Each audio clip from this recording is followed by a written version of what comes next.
Hey guys, this is CADMA from Bitten Apple TV in conjunction with It Came From The Radio. Now we are here at 5 Points Festival, and we're getting a little blacker as we're out here. So last time you guys may have checked, maybe perhaps, bam, you were somewhere and you're like, oh man, where is that? It turns out I may have some potential superpowers. I don't want to say what, I don't want to just say it's guaranteed. I'm just saying I might have some superpowers. First of all, I love your idea. Oh my God, that is empowering. Like it is nobody's business. Like it really is. But I do understand though, with your character sort of making the discovery of the fact that, you know, us black people may have some superpowers besides rapping and basketball. What else does your protagonist go through as they go into the next series, as you create the second book over here that you have here from your Kickstarter? All right.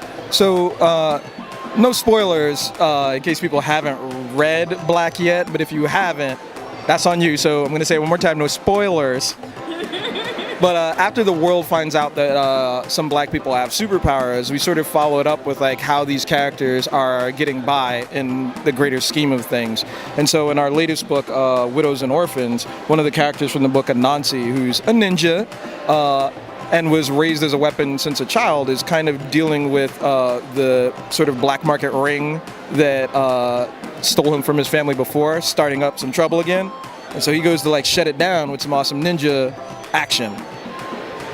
Is that based on the spider little trickster there? I gotta ask.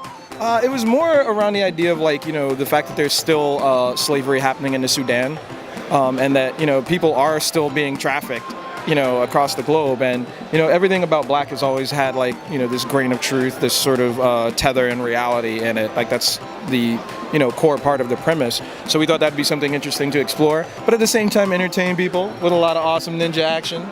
You gotta slip that real world into that comic book world, and that lovely marriage together. Mm-hmm. You kind of have to, just because, like, I mean, we all love our classics, you know, the Marvel and DC. We love you guys. You guys are amazing. But that was from a time of their personal era. That was history. Their, you know, what was happening around and their reality kind of just kicking in. This would be like the new mythology that kids are going to look back like, well, what this book was really saying was kind of like what was happening here, what was happening there, and I think that's what's so beautiful about the books.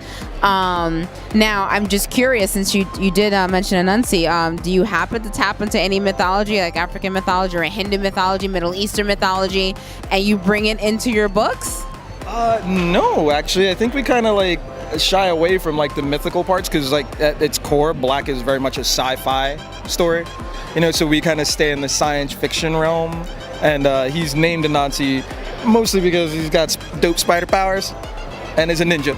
Well, a lot of the designs for some of the characters are, they have a little bit of African influence mixed in with a little bit of Japanese ninja tools and things like that. So a little bit is there, but not full out, you know, adopting any of that. So let me ask you guys this. When, in regards to African culture as well as Japanese culture, what is your favorite aspect of that culture that you kind of like to use in regards to like creating these characters and creating to these books? Oh yeah, I'm a whole other different interview from Leslie. What's up, guys? It's actually interesting because like I listened to a lot of taiko drum music when I was writing this. One, because I like it, but also because it just has that same kind of like drumming beat as like African drums. And it's just like, it's weird how people have these, like how these different cultures have emerged, but these constants have remained. So like the first time I ever heard taiko drums, I was like, yo, I was like, y'all speaking my language. Yeah. For me, it was that warrior spirit. Yep. That guides you, you know, that searching deep down. It's that honor within yourself, honor to rep yourself, to move forward, to push through obstacles, walk through the fire. That's, to me, those two things help. Yeah, and like taiko drumming and like African drums, it's just like hip hop. When you hear that beat, you know something about to start popping. Like nobody hears taiko drums and just goes like, oh, we're about to have a nice glass of tea. Like, no, it's just like, no, something about to happen. Okay, so I do have to ask you, just for my my personal curiosity, do you have any multi-ethnic characters that are in there? Yes.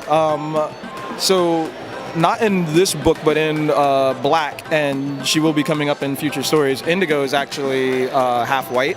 So I know a lot of people have asked that question about like, oh, well, how black do you have to be to get superpowers? And I'm like, I'm still going to tease you guys a little bit. But she's one of those characters where it's like her mom is white and her dad is black, but she still got the power. Oh my God, I love that. Obviously, because I'm a mixed breed, so I'm always curious. Like, wait, how far do my powers go? I'm just curious now. Now, I do have to always ask everyone whenever you're creating your books, who's your favorite character that you've created? I mean, you guys have to have your. It's never the protagonist. It's never the protagonist. Who's your favorite character in your personal book here?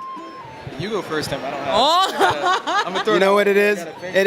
It's like asking your favorite movie. You know, it changes. You know what I'm saying? So right now, totally Anansi. Anansi's my favorite character.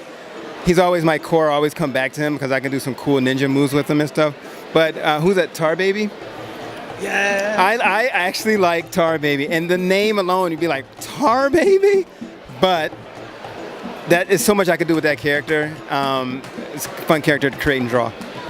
And You got to read Black to know who Tar Baby is. And you seem to have dodged that question. Do you like Tar Baby as well, or I mean, what's going on? Tar Baby is just one of those characters. Whenever I hear people like it, I'm like, okay. It was like good. But I actually do have a character that I really like, but it's in an upcoming book, so you'll have to read it to find out. But it's one of my favorite ones that I've created so far. Oh, you guys have to stay tuned to that because now we need to know who his favorite character. Now I'm just nosy. I just need to know now. I